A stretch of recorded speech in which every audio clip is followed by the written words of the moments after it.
trash, telling stories, and learning.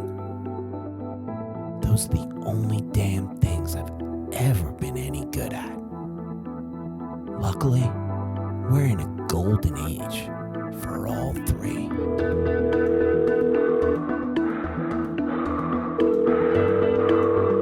911, what's your emergency? It's my wife. I have a dream today. It's one small step for man. Today is the day of every woman. Now it's time to speak up. In the councils of government, we must guard against the acquisition of unwarranted influence by the military-industrial complex. About 5 years after I moved from New York to LA, I got a call from my dad. Don't freak out, he told me. Sure way to make someone freak out. I came home the other day and I found your mom passed out. Called 911. They took her to the hospital, ran some tests, and found something on her lung. Cancer. I remember looking at the pack of Camel Lights on my coffee table and thinking, cancer? Damn. She quit smoking 30 fucking years ago. I wasn't exactly taking LA by storm. Fuck up fired once already from a journalism gig. Kicking around the San Fernando Valley at the start of the reality TV craze. It didn't matter. My mom was my biggest fan. My mom was the pillar that held our family together. My mom was an only child who lost her own dad when she was 3. My mom worked during the day and went to school at night to support her mother while she was in her 20s. My mom was a badass, and possibly the only Jewish woman in history named Scarlett. She was smart and industrious, generous, and curious. She traveled to Mexico by bus in the 60s. And my mom had cancer. At that point, the normal course of cancer action was put into place. Surgery to cut it out, chemo to poison its possibility. A few months passed by and something told me, man, you should go see your mom. So I did. I surprised her with a quick trip home. We saw a jazz concert at Lincoln Center, got some Chinese food in Midtown. Post-chemo, her hair was returning, gray, tightly cropped. But she was alive, she was fighting, and she was beautiful. I went back to LA a few days later, finish off a show I was working on. But it's good I made that trip, because the next time I saw my mother was a few months later, and she was here. Dr. Blair, Dr. Blair, Dr. Jane Hamilton, Dr. Jane Hamilton. In the hospital and on her way to hospice care.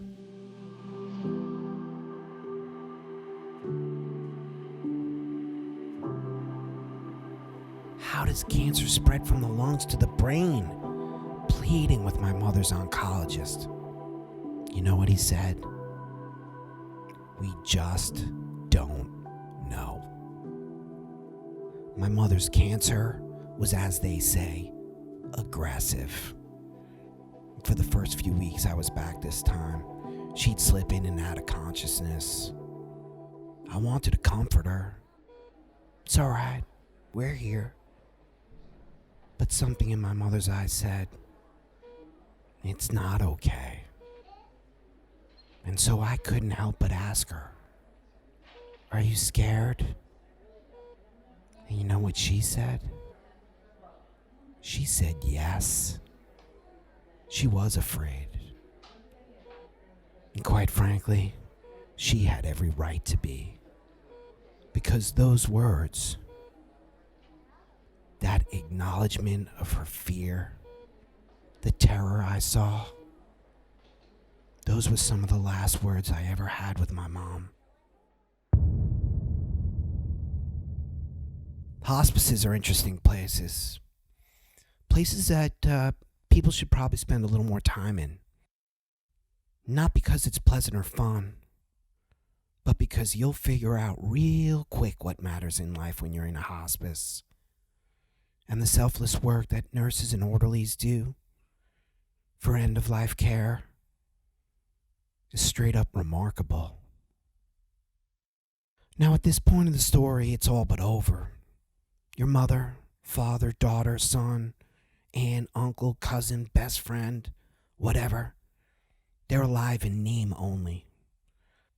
They're doped to the gills on morphine for the pain, got an oxygen tube in their nose so they can breathe, a feeding tube, and if the hospital gown happens to slip up, you're going to see a very cruel irony about the end of life. We go out the same way we come in diapers. But life doesn't stop for cancer. The world keeps on moving. Jobs, responsibilities, they don't disappear when you're stationed by your loved one's bedside. And so my brother ran out of personal time, and so did my dad, and headed back to work. Good old freelancing Freddie, though, had the great honor and joy of sitting by my mom's bedside and watching the life drain from her broken body. Oh, I took plenty of breaks. Sneak outside in the freezing cold to light up those Camel lights.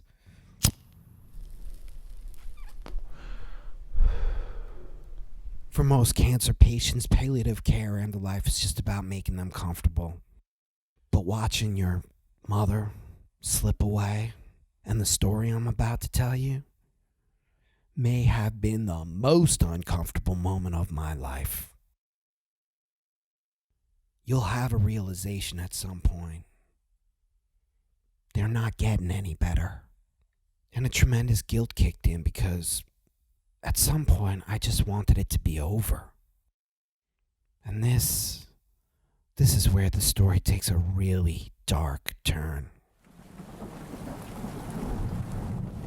I remember it was raining, getting dark. I was watching drops of water race down the window pane. And I remember the water specifically not for effect or drama, but because over the last few days my mother's lungs began to fill up with fluid. It sounded like she was drowning. They call it the death rattle. In fact, I could feel death in the room. But on that particular day, the labored breathing stopped. And she was gone.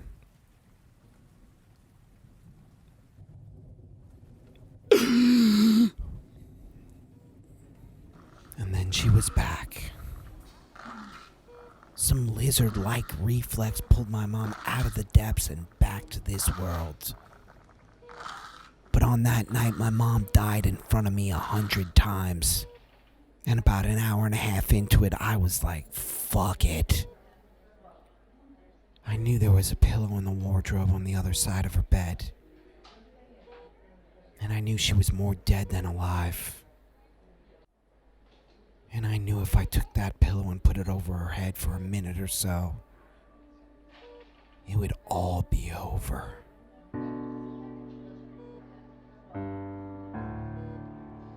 And just as the reality of taking my own mother's life settled into my mind, my dad walked in from work.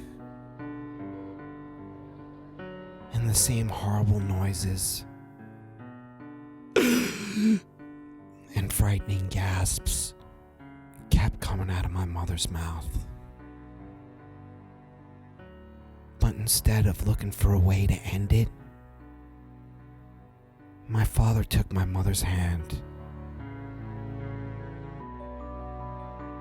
bent down close enough to smell the death on her, and said, "Do you know how much I love you?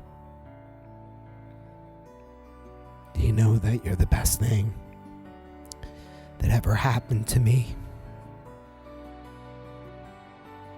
And he wasn't lying.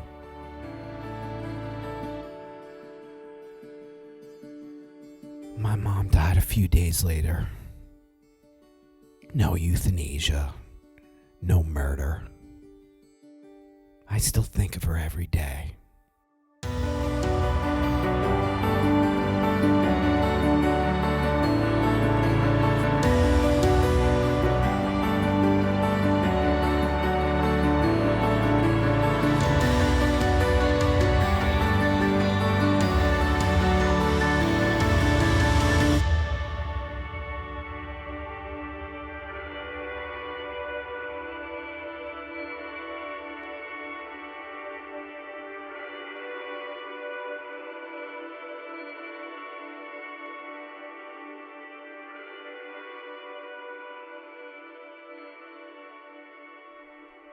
A decade later, what do you know?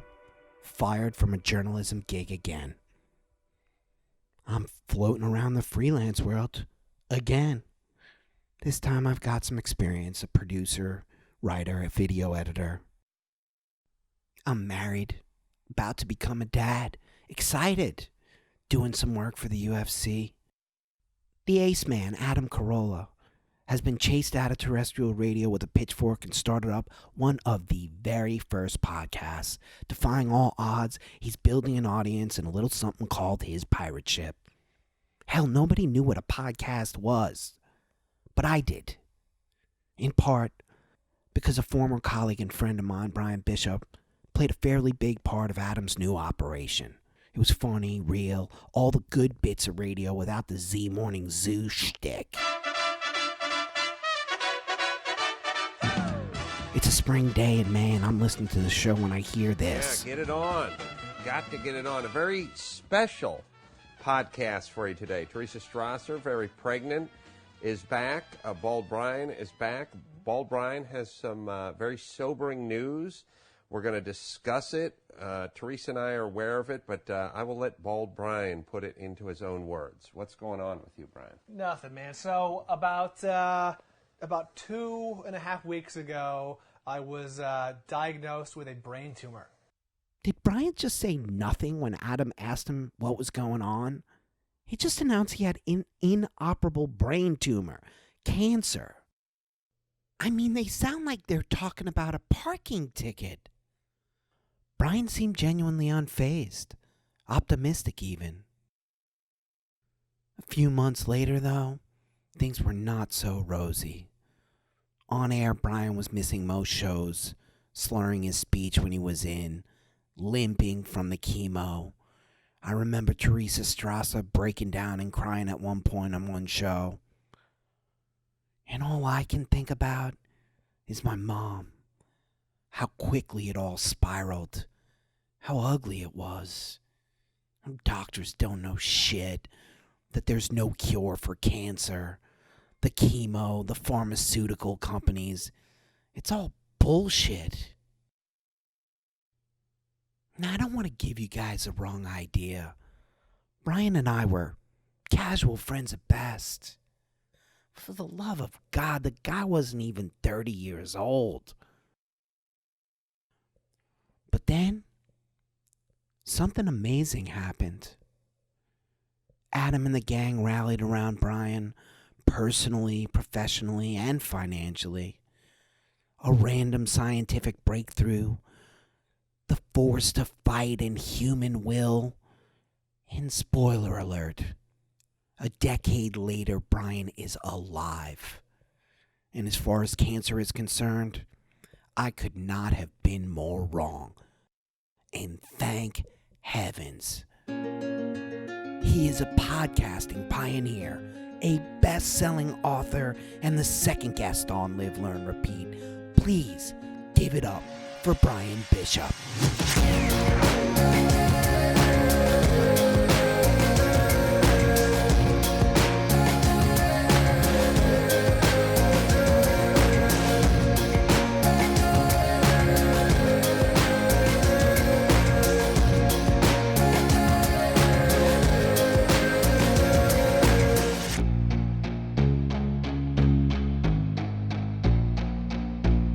Sitting here with me, the legend, Bryan Bishop, a.k.a. Bald Bryan. Thanks for coming. When you said the legend, I was ready for another name to come out of your mouth.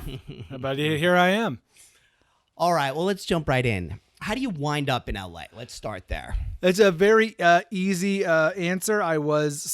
From a young age, I was drawn to journalism, of all things. I wanted to be the next great sports writer. That was what I wanted to do from a young age. I started writing, covering my junior high school when I was in junior high for my local paper, like small town paper. But like I would do write-ups of our volleyball games and basketball games and stuff, and oddly ambitious. Assuming a lot of people cared, and they would publish my write-ups, and from a young age, I really wanted to be a journalist, and I was the editor of my high school paper, and applied to and got into. I really wanted to go to journalism school. I wanted to go to a good journalism school. I didn't want to go somewhere where it snowed for college. I didn't want to go to a lot of great journalism schools are, Northwestern, Syracuse, Columbia, some great world-class schools, but not places I wanted to actually live. By the way, filled with hacks. I was from San Francisco area at the time, and so USC was the best option by far for me because it was a really good journalism school. It was close-ish to home, a reasonable flight or drive, and applied and got in. Applied to some other West Coast schools, but USC was the best one, so it was kind of fait accompli at that point. You wind up at Loveline, is that right? And how do you wind up with Carolla? Well, jumping ahead a few years, so I finished college in 2000, and that was right in the middle of the tech bubble burst. There were a lot of .coms that were going away, and a lot of companies. It was a mild recession, and so it was hard to find a job. I found a job working for a website that went under before it even launched. That's how sad it was, because it was very easy for a website to launch back in the day, and it never launched. Well, none of them made any money, but it was easy to launch. It's still easy to launch. Exactly. Luckily, This was a site that never launched. Okay. I was hired as a writer for the site, so I wrote a ton of articles that never got published. Just a huge waste of time. And then when they went away, I was kind of, adrift and trying to find some part-time gigs, just stuff to make ends meet, pay the rent literally, because I had moved. I'd stayed in LA after I finished USC. My family was in the Bay Area, so I was on my own, and found a variety of part-time gigs, made it work. One of the part-time gigs that I found was screening calls for K-Rock, which is a big modern rock radio station out here in LA. I screened calls for the midday show, the flashback lunch, and all that stuff. And then after about a year, the producer of Loveline asked me to come screen calls for them. And that was about 2002, early 2002 maybe. And I screened calls for Loveline. That's where I met Adam and Drew. Okay, so at some point,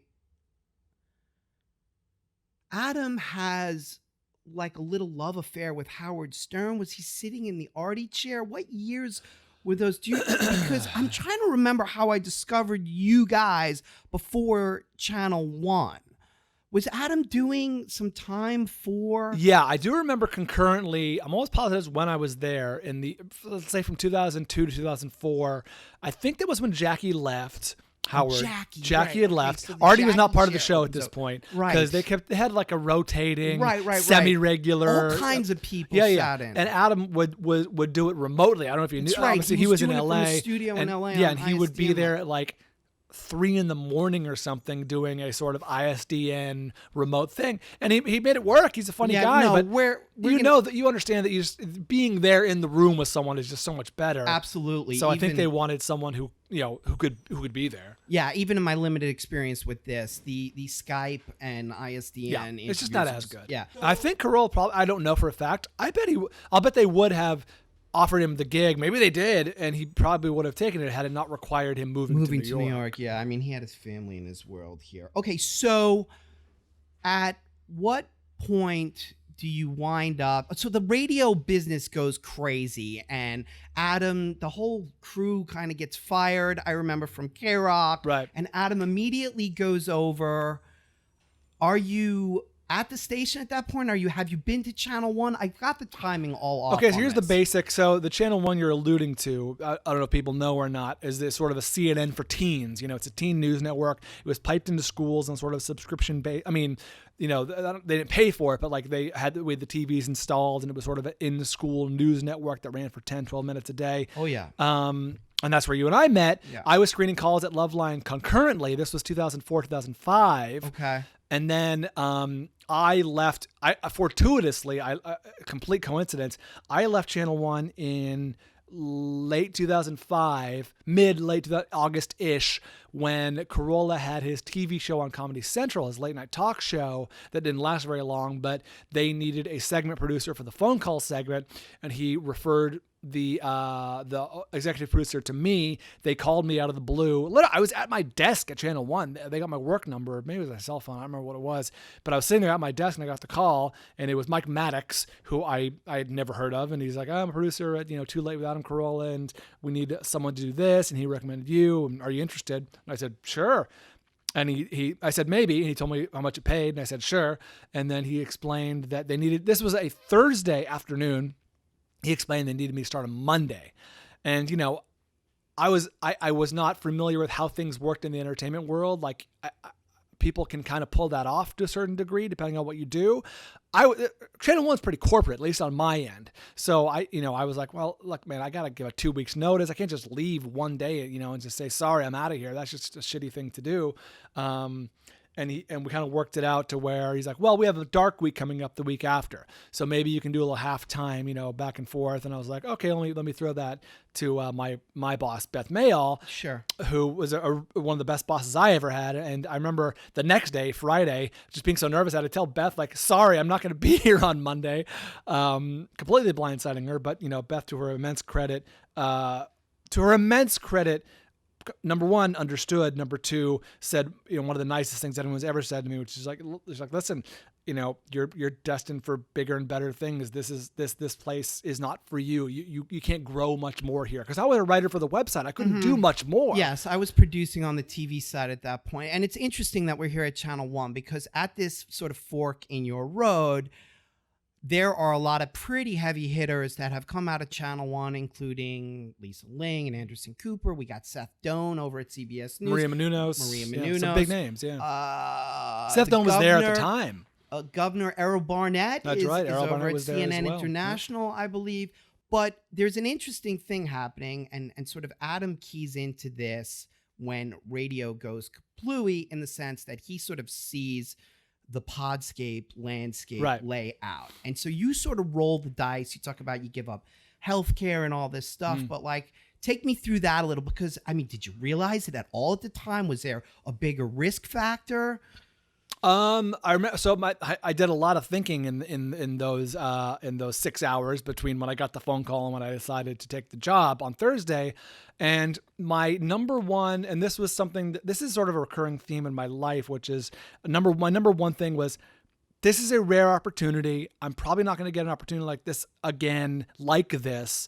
So let's roll the dice and see how it goes. Worst case scenario, I'm out of a gig in 6 months, but I was going to make more money in those 4 months or whatever it was than I would have the entire year. So I was like, you know what? How is that even possible? I thought the corporate gigs had the money, and I guess not. It was an entry level job when I took it. I'm not a great negotiator. So honestly, neither am I. Yeah. When I think my starting salary at Channel 1 was around $35K. I think that sounds familiar. That was the number they were stuck at, because when I was associate producer, that was the money too. But after they fired me the first time, they brought me back for quite a bit more. Yeah, and I didn't have that position. I didn't have that leverage. I was a 24-year-old. Yeah, no, that's about fair at that point. This is 2004. With a little bit of coverage. All right. So this theme that I was like, okay, well, this is a rare opportunity. This is a cool opportunity. It could open doors. It's not going to hinder me. Like, I can get another job, and it will provide me with a little bit of financial cushion. So I was like, all these factors, plus it sounds fun. It sounds like something I want to do. I'm sort of digging my way into this, but I keep coming back to this idea that if somebody would have told me, Howard Stern, Dave Chappelle, and whoever are going to teach you more about the way the world really is than Rachel Maddow, Sean Hannity, I would have kind of laughed at you when I started my journalism career, and here we are. Yeah, it's true. You're right. It's like they say, you learn more from a bad boss than a good boss. You learn more from those bad experiences sometimes than the good experiences. All right. Well, try not to bring this podcast down. Let me. So you're at. Well, we're at Channel 1. So Okay. you and I are Channel 1. I fortuitously leave in late 2005. I don't think it was much longer after that they announced that the office was closing. Yes, moving to New York. Correct. I mean, So we within all a got couple laid of off. months. Yeah. By the way, nice timing on that. It really was completely. The irony is the one department that was safe was the online. You know what I mean? So yeah. they kept everyone in LA. So my job would have been safe regardless. That's but funny. Yeah. But by the way, the second time I got fired from that job. so it worked out for everyone. And then the TV show went away, but this was right around the time that Howard Stern left for Sirius satellite radio, and they replaced him. They replaced him nationally with three different people: David Lee Roth on the East Coast, Rover in the Midwest, and Carolla on the West Coast. Right. And how soon was Danny Bonaducce part of that? Was a part year of that? later. That was a year later. What a disaster, dude! Yeah, it was a good example that I've taken both in the macro and the micro. Micro, like, you know, radio just kind of meddles and they can't get out of their own way. What was that station manager? KLS. Oh, Jack Silver. Jack Silver. He's a Do good some Jack Silver for us. Jack Silver. Jack's a good manifestation, peeps, of what's wrong with radio. Like, Jack was so stuck in a certain mode, and it's like like Carolla's example of, you put a beaver on the roof of the Empire State Building, he's going to look for wood to make a dam. Like, he knows one thing. Jack knows one thing, and he didn't know how to adapt, and thus the show suffered, and it was ultimately canceled as a result. But macro, you see the way these sort of corporate behemoths move in such a glacial. They can't pivot. They just grind can't their pivot. gears, Yeah. and it's impossible for them to adapt and grow. When does that fall apart and actually Carolla starts the podcast? Because you were at the podcast before you were diagnosed. It was kind of, in retrospect, it was kind of DOA in the sense that I don't think they gave Adam the platform to succeed that he needed. Like, Adam's a long form guy. Like, he goes on longer rants. He wants to he'll talk to a guest for a long time about something that interests him. He'll drill down on something that might not seem, it certainly is not, primed for like radio ratings, but is interesting nonetheless to people who have a certain IQ level or a certain interest level. And so looking back, you can kind of see that it wasn't a great fit, but the real blow was when there were a number of things, but the real blow was when the economy turned and the housing crisis hit and advertising just started to dry up, and radio was already on the ropes, and that was like real 2008 maybe? Yeah, it was probably late 2008. The station flipped in early 2009, February 2009. So it was in the works for a couple of months. You know what I mean? I remember getting a call when I was on Christmas vacation, 2008, saying, just so you know, it was a very weird corporate moment where I got a call from Jack Silver, Bob Moore, who was the GM, and someone else. And they were calling all the employees to like let them know something might be happening. Yeah. It was like very, laying the groundwork. It was a very vague, for the like, beheading. all right, guys, good to talk to Yeah. you. That Good kind talk. of thing. Yeah. All right, so, A few months later, it happened. So Adam starts the podcast in what year? Almost immediately. Immediately, But- right? So as but- soon as it goes away, he's like literally on the air telling people, "Don't More- worry, we're going to get up and running." Well, more or less. It evolved. Or initially, it was just, I don't remember for how long. You'd have to ask someone who knows more about these things than I do. But initially, for like 6 months, let's say, maybe more, it was some version of him and a guest just kind of chatting one-on-one. Well, what's interesting too? Sometimes out of his house, sometimes out of his warehouse. Mm-hmm. Sorry about that. But so what's interesting about that too, now that I see sort of we've had some time for it to develop, and I don't want to get too far off on this, is that your show now operates pretty much as the greatest radio show ever. So Adam will still drill down, but you guys have bits and you have commercials inside the body. It's essentially a radio show. It's just Adam has completely taken out the Jack Silver. Yeah, the middleman of the whole thing. And it's, yeah, I mean, it's the format he's comfortable with, obviously. It's probably ultimately what he wanted his morning show to be, for a little more free form, a little more long form, a little more focus on things that interest him as opposed to the wing bowls of the world, things that were foisted upon him. Sure. At some point, things start going wrong for you health-wise. Why Right. don't we get into that? Yeah, so I think I first started to pick up the signs during the last days of the morning show, let's say late 2008 is when I can remember, because I would have these weird sort of just weird symptoms, like the stuff you couldn't really explain. Like I'd have my lips would tingle a little bit, on the corner of my mouth, or I would go to the gym every day after work, because work a lot at 10 a.m. So I'd go there at 10:30, 10:45 a.m.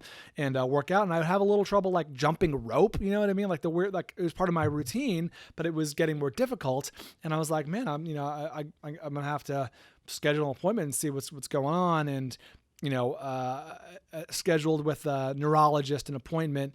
And initially they had suspected that maybe I had MS, multiple sclerosis. I did some tests for that, and it came back, good news, bad news. Yikes. All right, so you're diagnosed now. Right. This is where your book gets pretty deep. Right. And your first set of doctors are not exactly encouraging. Yeah, the initial doctor who gave me the diagnosis that I had a brain tumor and that it was inoperable, and that realistically, he tells people, at this stage, it's about 6 to 12 months left, and I'm 30 years old. I'm engaged, literally to be married, and I think it was almost exactly 2 months from that day. I'm there with my fiance, Christy, and it's quite the blow, as you can imagine. And it was almost difficult to believe. And the doctor just had a very poor bedside manner. On top of that, didn't actually contact me for another week after that, which when you understand that must have been a fun week. When you understand, well, it was, ironically, in the sense that that motivated me to get a second opinion and to seek someone who maybe had more of a helpful tumor tip prognosis. number 1, by the way. Yeah, always get that second opinion, because obviously the doctor I went to see after that didn't tell me, hey, guess what? You don't have cancer. He was like, oh no, you do, but this, take it with a grain of salt. Like there are treatments that we can try. Like all is not lost. Don't start making your final plans today. And so what's your mindset at that point? It's a cliche question for sure, but what's going through your head besides the brain tumor? I remember, when I got the diagnosis, I wrote about it in the book, but I at that point I was like, oh, this is what a cold sweat is. Because I started to like perspire, but I was like freezing cold. I'm like, oh, I'm in a cold sweat. And my first thought was, holy shit, when he told me, 6 months to a year is what he typically tells people in my position. And then my second thought was like, well, that's not going to be me. Now, whether or not that was naive or not, perhaps you can make the case that it was, but I was like, well, now we got to formulate a plan. Do you think that it's not going to be me is vital part of beating it, or do you think you just got lucky? I would say yes to both. I would not. I wonder if a study's ever been done on like the people who have made it as far as I've made it. Have that survival distance between them and diagnosis. What their mental, framework was at the time, because I wouldn't be shocked if there was a very strong correlation between. I would think there has to be, but the placebo effect wouldn't work if there wasn't a certain amount of mindset, right? Right, exactly. There has to be some. All right. But to answer your question in a short way, your state of mind, I believe, does have to be at a certain state in order for because treating cancer isn't just one thing. It isn't just chemo. It isn't just radiation. It isn't just nutrition. It isn't just, and diet, health, exercise, mental well-being. It's all of these things together. It's a total approach. And I'm not the hippie who says you can, cut out sugar and, kill all your cancer cells. No, of course you need to get radiation and chemotherapy, but it's everything. It's everything together. A battle on many fronts. Yeah. All right. Yeah. Okay. All right. So, but let's go through the sort of procession of this, because A, I want to torture my my prospective audience, and Right. B, I'm curious about this, because listening to it, one of the things about podcasting and social media both that I think about in your story is it was still a time of innocence. I mean, I'm sure there were a number of trolls or jack-offs, screaming, but it wasn't the same outrage culture. Right. It was definitely more innocent. And even podcasting provided an opportunity for a relationship with an audience that Jack Silver and the folks at KROQ would never have allowed on the air, I don't think. Right. 100%. So walk us through a little bit of like how quickly are you out of work? Because I remember you being on the air at times slurring. Yeah. That was still in the early days of the podcast when Adam would do mostly one-on-ones, but occasionally he would ask Teresa and I to come back like on a once a week basis, just because the audience liked it and it was probably a comfortable format for him.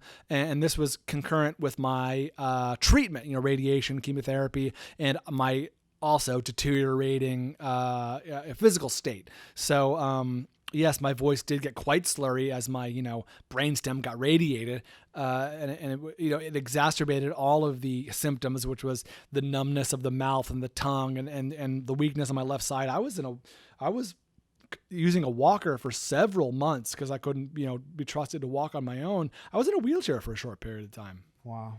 Yeah, it was intense. All right, so getting back to outside of you and the stresses that it put on your work and financial, Christy had a unique way of dealing with it. I talk about her like I know her. I've never actually met her, but I read her blog. Yeah. And this is when blogs were new. And if I remember correctly, it was no pictures at all for the most part. It was just written. And she would write about it from her perspective. Right. And it was gut-wrenching and amazing. Yeah, you're right. There are very few pictures. Occasionally to illustrate a point, like, oh, here's Bryan at the radiation machine or something. But you're right. For the most part, it was kind of an open journal, like a live, open journal for the world, ostensibly to keep family and also to a lesser extent, family and friends, but to a lesser extent, like fans of the show. Sure. Because people were constantly like, how's Bryan doing? What's the latest? And she started this blog just to kind of keep people updated. And it ended up becoming, it was ostensibly this blog, but it ended up becoming this sort of live therapy session to the world where she would just write about what she was going through. And it's funny to think, what she was going through. I tell anyone who listen, the caretakers are the ones who get it the worst when you're dealing with cancer. It's the Christies of the world, the caretakers, because I had the benefit of being radiated and on chemotherapy. I could sleep for, 14 hours a day. I was kind of out of it. Christy is, she's watching her fiance / then husband, brand new husband, ostensibly the love of her life, and dying in front of her eyes, and she's caring for me. She's walking me to the bathroom, for God's sake. Yeah, I'm 30 years old. She's 29. That's not any way that someone should live at that point in their lives. That's something for people who are in their 50th year of marriage. God forbid it should ever happen. Yeah, there are some great stories in there about exactly how much she had your back and some of the people you met. Definitely check out the book. But I feature clips from the blog in the book because, number one, it was so well written. Number two, I couldn't do a fraction of justice to her words by summarizing them. Like, here's what Christy felt. Like, it was and by the way, fun, if you guys are in, whoever's listening to this, if you're into, obviously audio entertainment, podcasts or whatnot, the audio book, Christy reads her parts. So it's pretty intense. One of the things that was sort of interesting as a fan and a friend and a listener was to hear Adam have your back. And I wasn't aware of this till I read the book, but there was a woman who comes in for a fundraiser. Of course, there's a tremendous burden on anyone. Christy winds up losing her job. You're obviously out of work. Christy lost her job right before I was diagnosed. So we were both out of work. Right. And you're on Cobra at this point, if I remember correctly, which is a fortune, but it does provide coverage. It was a fortune, but it was money, as they say, money well spent. Sure. Because I was getting 28 days worth of radiation and chemotherapy.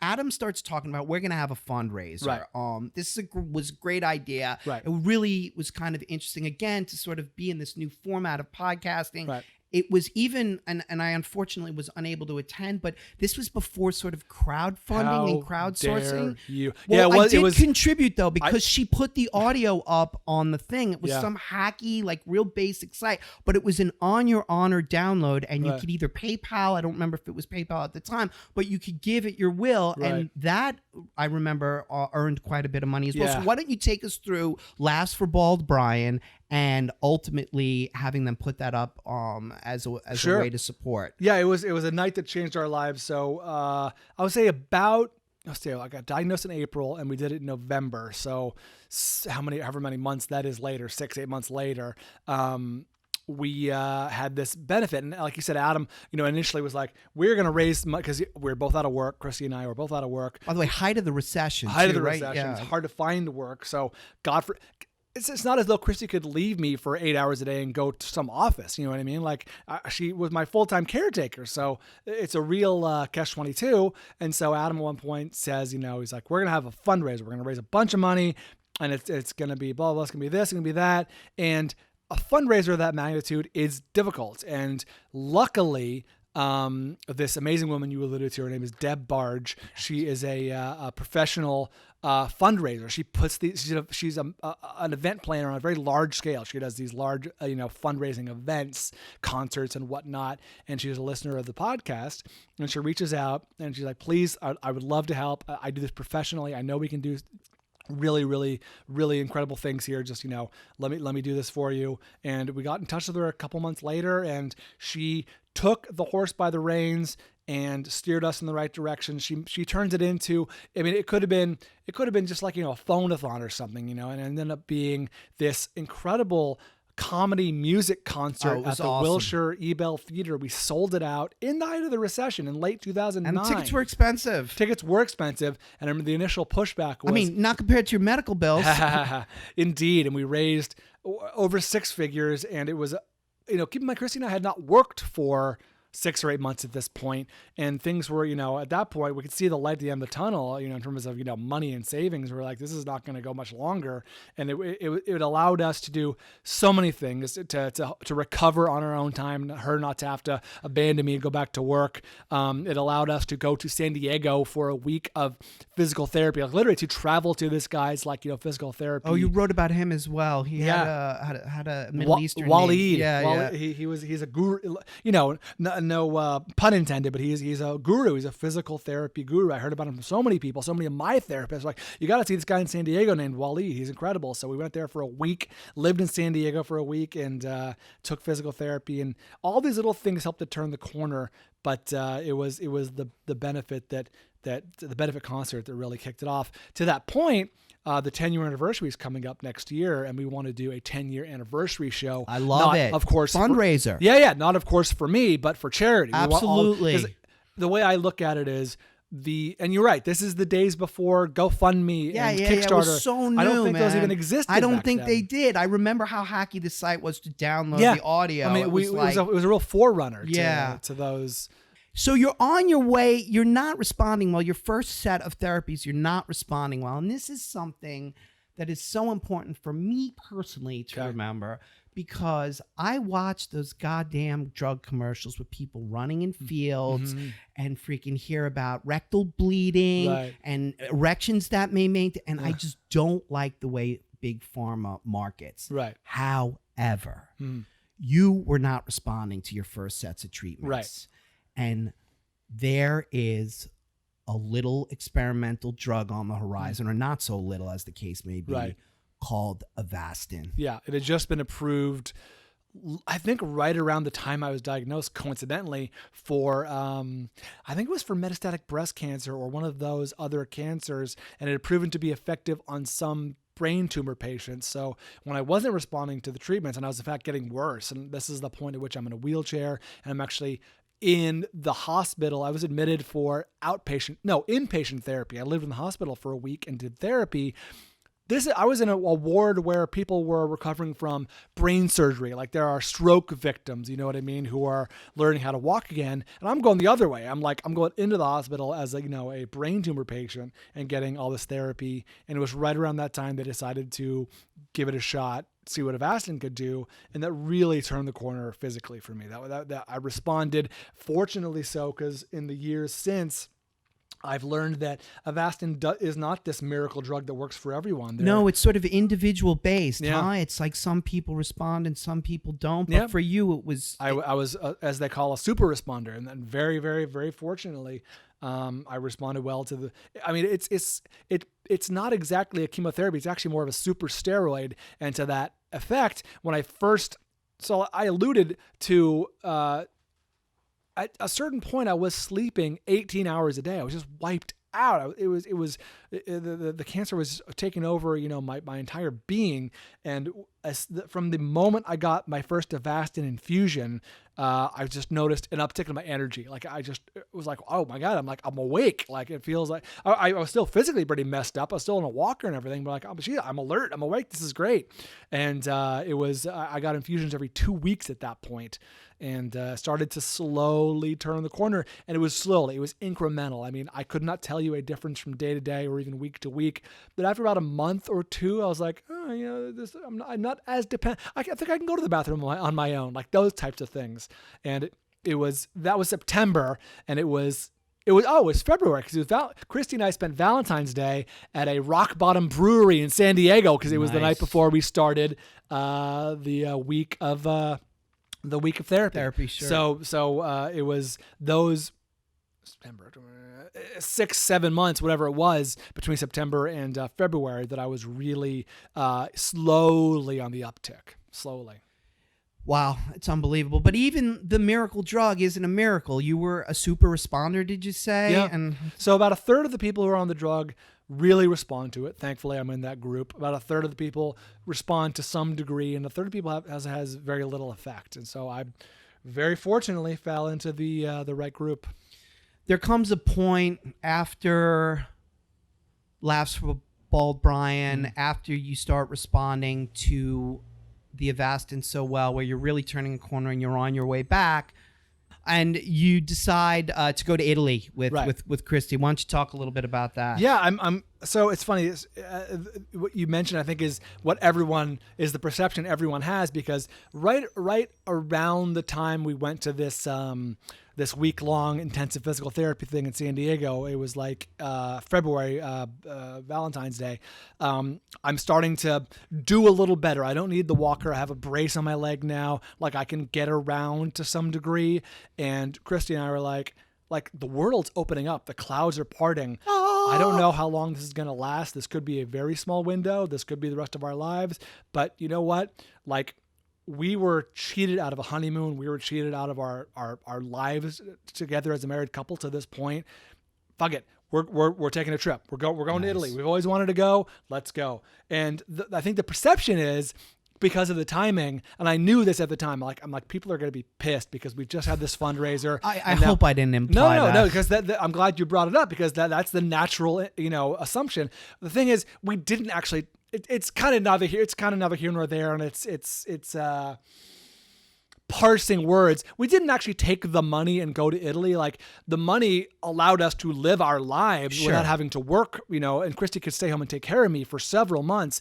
We had still a little bit of money, and we took whatever we had left and bought the cheapest plane ticket we had and paid for as many rooms with points that we could. Yeah. So we did it as on the cheap as we could, because we obviously were like, I don't know if and when we're going back to work. At this point, my pie in the sky dream is someday to work again. But you heard my voice at that time. Oh, absolutely. Like, I guess that's more of what I was getting at. Right. There was still a little bit of like, hey, we don't know what the future holds. Yeah, let's go do this. I was like, this could be the eye of the storm. Like, there could be more after this. Sure. Or this could be the sea change for the rest of our lives. Either way, let's pounce. The moment is now. We got to go. And we kind of fretted over it a little bit, like, we know how this is going to look, but at the end of the day, I was like, fuck it. I don't care. Like, we have to do this now. And, I will take whatever, criticism comes out of it. And there were people who were like, oh, you just had this benefit. Now you're taking this international trip to Italy. And I was like, I understand. Did you have a Twitter handle at this point? Let's hope not. I did. I wasn't as active on Twitter. Yeah, I don't think anyone was. The shitty thing was, and again, I knew what happened is still shitty. Christy got a lot of shitty comments on her blog. Sure. Because Christy's sweet and naive in the sense that, not in general, but in the sense that, like, she made a post on the blog like, "Oh my God, we just booked a trip to Italy. We're so happy. You guys have any recommendations?" Look, and the fucking there's shitstorm. one in every bunch who's gonna. There were more than one. There were more than one. But again, I'm not naive enough to say like, "Wow, I'm surprised people had a problem with this." Like, no, I know the optics. I know how it would look, but I truly believe my heart was in the right place, and we did the right thing. All right. Well, let's talk about the rebound. So now you're sort of back up on your feet. You're responding to Right. Avastin. And when does this podcasting thing become real? Because, it is something that has motivated not just me, but I'm going to go out on a limb and say, are you guys still considered the most downloaded podcast in the world? Yeah, or we still what? have the record. Mhm. As far as I think if someone else did, I would have heard about it. So. There's all this crazy outrage now, and your boss has been maligned in a lot of ways, in my opinion. And for whatever reasons, and I don't want to bring it back to politics, but like he has bucked the system the entire way, created this behemoth of the Adam Carolla Show. You both have other podcasts and projects you do out that.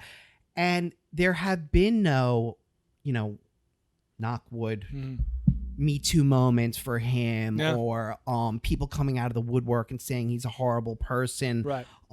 There's like a general weird trolling, but Right. there's not like a specifics because, and again, I'm not idolizing anyone, but he seems like a good dude. Yeah, Adam's a very genuine guy. People ask me a lot, or used to anyway, but what's Adam like off the air? And I was like, he's exactly the same off the air, minus about 25%. Like, Right, he ramps he it knows up. when he's on a microphone, but he's not like a different dude off the air, which I think a lot of performers are. A lot of, personalities are a different, like, it's a generational thing too. And this is Gilbert Gottfried, who I had the opportunity to meet at one of our shows, is one of the sweetest, softest, soft-spoken, like quiet, Really? almost meek guy off the air. hilarious. A nice guy, a sweet guy, but on the air he's bombastic when Oh he my does his God. performance. And I love his act, but it's an act. You He's know what a I mean? wrecking ball on yeah. the air. Yeah, And I love it. I love. that's I amazing. cannot get enough Gilbert Gottfried on the air, but it's an act. It's not who he is off the air.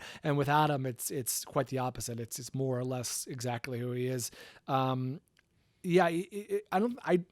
If I had to predict, honestly, I don't think you're ever going to hear any Me Too moments about Adam because he's a genuine guy. He's curmudgeonly across the board. Yeah, exactly. He's an equal opportunity curmudgeon. How do you avoid this social media outrage and the social media lynch mob? That's a great question. Number one, I think podcasts, at least ours, but I have to assume, because all the stuff I see, so the good news about people who get outraged and trolls on both sides, whether it's left or right or any kind of extreme, the good news is trolls and people who get outraged are lazy. So they respond to video, they respond to pictures. And when it's a podcast, I don't think people who are easily outraged want to devote an hour and a half or 2 hours to listen to fuel that outrage. They want a quick fix. You know what I mean? The stuff that Adam's gotten in trouble for, I'm making air quotes, in trouble. Like I remember a few years ago when there was a lot of blowback and an interviewer asked him, who's funnier, men or women? And he said, men, which is his opinion. And he answered the question. The guy asked for his opinion. He gave his opinion, and people kind of freaked out about it because it was a good headline. It was easily digestible. It could be a meme. It could be a headline. It was something that was easily translated into outrage. Whereas, no one's going to devote the time to listen to a 2-hour podcast to get outraged. We benefit from the barrier to entry. That's cool. That's actually an encouraging thing about the whole format. Well, think about it. When's the last time you saw a large group of people responding negatively to something that was podcasted? Usually it's something someone tweets or something someone says on a talking head news show, or you know what I mean? Or something someone does, a picture of a kid being ripped away at the border. Like it's some easily digestible thing. Getting back to, since we both started as journalists, with that said, I think podcasting is an amazing medium for discussions, the kind we're having to discuss ideas. Yes, but I agree. What takes the place of getting sort of news? Like, I think these conversations are important, but I don't think it takes the place of news. I just can't watch cable news anymore. Yeah, it's devolved into such a circus that it's difficult to watch. Whereas the podcasting at its best, whether it's silly or funny or serious or anything in between. Is about the exchange of ideas. You know, you're communicating an idea to someone who maybe has the same idea or has a different idea. But either way, you're having a discussion whether or not it's like I was just listening to the Freakonomics podcast on the way over here, and they're not having a discussion or a debate, but they're still explaining something. They're communicating an idea or a concept or something that's going to challenge your idea or concept. It's not like 8 talking head pundits trying to get talking points in between. I mean, commercial break. You know, it's such a anti-intellectual way to do things. So you have some other projects outside your main gig. Why don't you talk a little bit about how the Film Vault Yeah, Film Vault is a once a week movie podcast that I've been doing.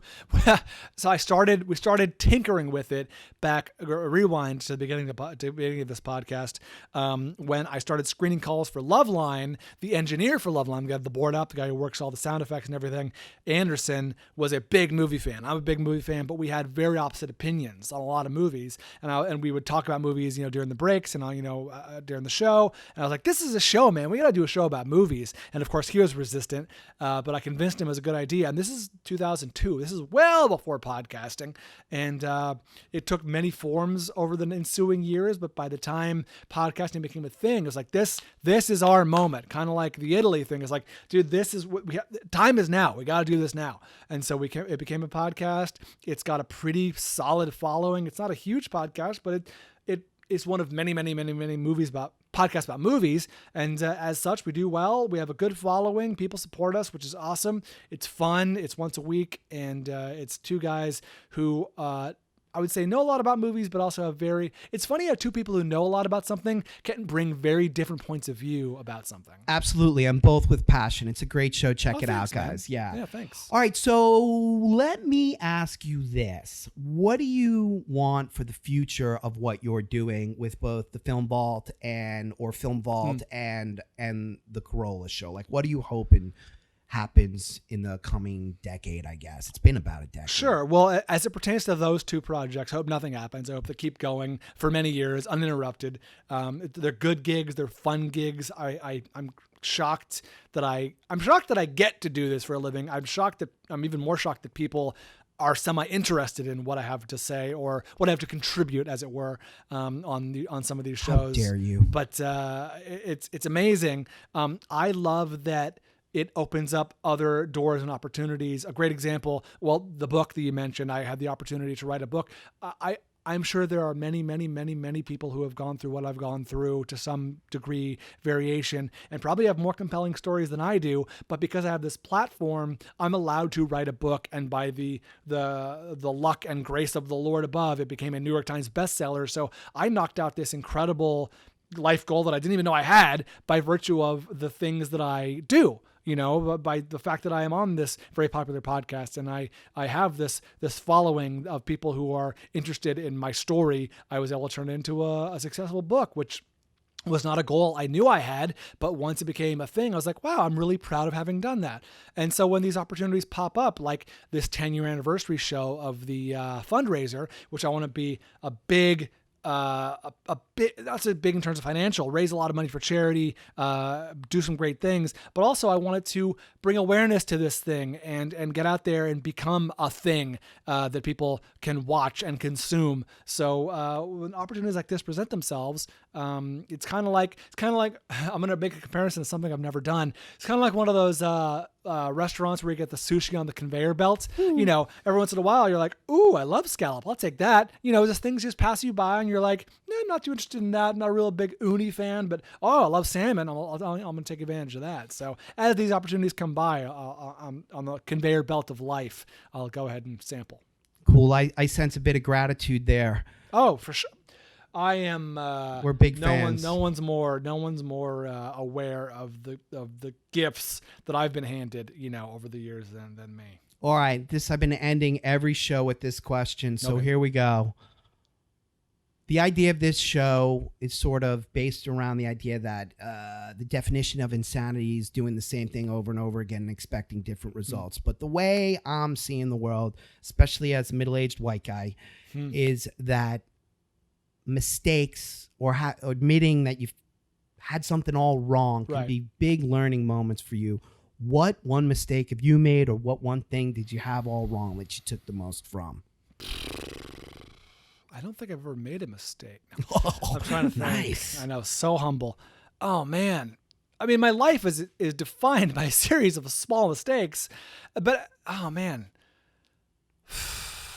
A mistake that I wish I had known at the time. So we have, as we're recording this, we have a 21-month-old daughter, light of our lives, Tessa. She's so incredible, and the fact that I wish I hadn't waited so long. You know what I mean? And it's understandable that I did, because I had cancer and I was going through treatment, and there was no data at all, pro or con, on how Avastin would affect my fertility. Sure. Whether it would affect it like it's not possible, whether it affected like, oh, you're going to have a screwed up kid, or whether it affected like, oh, your child's going to have risk down the road. I mean, it's always a roll of the dice. It's but always there was roll an of the dice. Extra roll of the dice. Now imagine a huge unknown. Like, you know, with people who are on chemo, they're, at least they know, like, you should be 2 years out, you should be this, you should be that. But like, I had the double whammy of, hey, you're on a new drug, there's no data, and also, this whole thing could turn around at any time. God willing, it won't. But just know that, you know, this whole thing is a real leap of faith, and we struggled over the decision for years, literally years. I mean, we probably first started to explore the idea of having a child, not explore the notion of having an idea of having a child, you know, years ago, where it was like, is this a good idea? Should we even think about it? And then we were fine with not having a kid for many years. But then as we put more distance between us, and I say us because really it's us. Sure. Even though I'm the one who's diagnosed, it's both of us who are going through it. We put more distance between us and the diagnosis and the treatment. We're like, well, maybe we should. And knowing, it's obviously so easy in retrospect, but knowing what we know now, I wish we had done it sooner, because... And not that we're not enjoying every minute of it, we are, but it's like, wow, I wish we hadn't worried so much, because it's hard not to worry in that scenario. I'm going to give you a pass fault us on for that. you know for worrying, but had I been able to tap a mid-30s, early mid-30s bald Bryan on the shoulder and be like, it's going to be okay, don't worry. Plus, you're so also much. in a better place right now in a lot of different Yeah, ways. you're right. It's But all no, happening when listen, supposed it's to. your question, your answer. I love it. Where can people? I cannot thank you guys. Have all been very inspiring. Where can people find you? Thank you for coming. Let people know. Yeah, where man. They can The find. podcasts are free. The Adam Carolla Show, which I'm sure you've heard of, the Film Vault. They're all free. Go download and listen and enjoy. If you want to hit me up on Twitter and tell me how annoying I was and how I should not have gone to Italy, hit me up at Bald Bryan with a Y. Yeah, if you want to see adorable pictures of my daughter Tessa, it's almost all I put on Instagram. Also Bald Bryan. All right, guys, that's a wrap.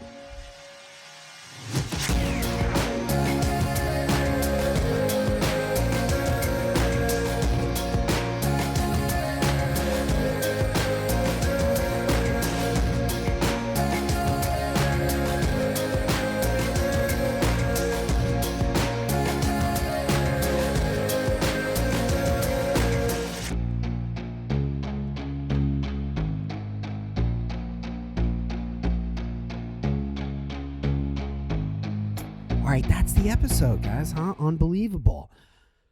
Few bits of housekeeping here before we wrap it up. Bryan is celebrating the 10-year anniversary of his diagnosis by putting together Laughs for Bald Bryan 2, the 10-year reunion tour.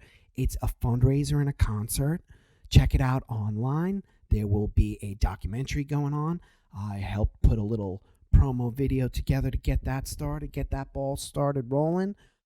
He does have some maintenance in terms of dealing with the cancer. I believe he still gets certain treatments to keep that tumor at bay, but he is kicking ass and taking names. He has a great podcast called The Film Vault.